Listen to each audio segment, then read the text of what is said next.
नमस्कार दोस्तों, मैं राजू। आप सुन रहे हैं हॉरर कहानी मेरी जुबानी। आज की हमारी कहानी एक भूतिया हवेली पर है। तो चलिए दोस्तों, आज की कहानी शुरू करते हैं। कहानी को शुरू करने से पहले, जैसा कि आप लोगों से हमेशा कहता हूं कि आप लोगों ने बहुत सारी हॉरर कहानी सुनी होगी, पर मुझे पूरा उम्मीद है कि आज की यह हमारी कहानी सुनकर सच में आप लोगों को डर का एहसास होगा। बस आपसे यह गुजारिश है कि इस कहानी को आप पूरा सुने, और इस कहानी को पूरा सुनने में आपको बहुत ही मजा आने वाला है। साथ ही अगर आप चैनल पर पहली बार आए हैं तो चैनल को सब्सक्राइब कर लीजिए। ऐसा करने से हमारे और आपके बीच की दूरियां काम हो जाएगी और आगे आने वाली वीडियो आप तक आसानी से पहुंच जाएगी। ज्यादा समय न लेते हुए आज की कहानी शुरू करते हैं। कहानी का नाम है भूतिया हवेली का रहस्य। गांव से थोड़ा दूर एक घने जंगल के बीचों बीच एक पुरानी और सुनसान हवेली थी। लोग कहते थे कि वहां से रात को अजीब गरीब आवाजें आती थीं। कोई कहता कि यह हवेली शापित है, तो कोई कहता कि वहां आत्माओं का बसेरा है। गांव के बच्चे उस हवेली के पास जाने से डरते थे और बड़े भी वहां जाने से कतराते थे।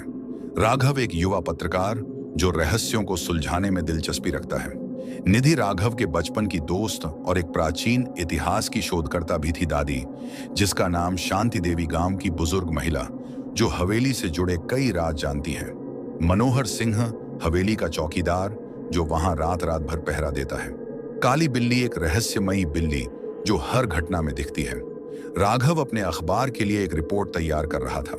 तभी उसे गांव के प्रधान से पता चला कि उस हवेली के अंदर कई लोग लापता हो चुके हैं। लोग कहते हैं कि वहां एक काली छाया रहती है जो रात को भटकती है। राघव ने निधि को यह बात बताई। निधि को रहस्यमयी स्थानों पर रिसर्च करने का बहुत शौक करता भी थी। दादी, जिसका नाम शांति देवी गांव की बुजुर्ग महिला जो हवेली से जुड़े कई राज जानती हैं।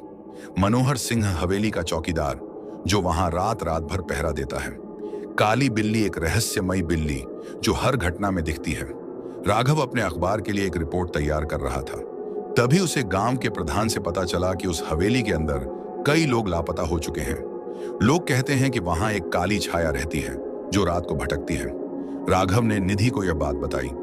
निधि को रहस्यमयी स्थानों पर रिसर्च करने का बहुत शौक था।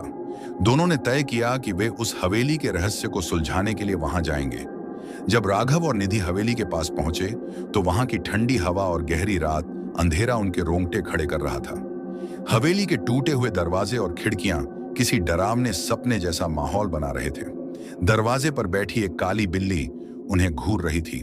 मनोहर सिंह चौकीदार ने उन्हें चेतावनी दी, इस हवेली में जाना अपनी मौत को बुलाने के बराबर है। यहां कोई जाता है सुरक्षित वापस नहीं लौटता है। पर राघव और निधि अपनी जिद पर अड़े रहे। जैसे ही वे अंदर घुसे, हवेली के अंदर का माहौल और भी डरावना हो गया। फर्श टूटे हुए थे, दीवारों पर अजीब निशान थे और एक कोने में किसी के रोने की आवाज सुनाई दे रही थी। निधि ने आवाज की ओर बढ़ने की कोशिश की, लेकिन अचानक दरवाजे अपने आप बंद हो गए। यहां कोई और है, राघव ने धीमी आवाज में कहा। तभी एक खिड़की पर काली बिल्ली दिखाई दी। उसकी आंखें लाल हो चुकी थीं और तभी हवेली में एक जोर की चीख गूंजी। राघव और निधि ने डरते हुए उस आवाज का पीछा किया।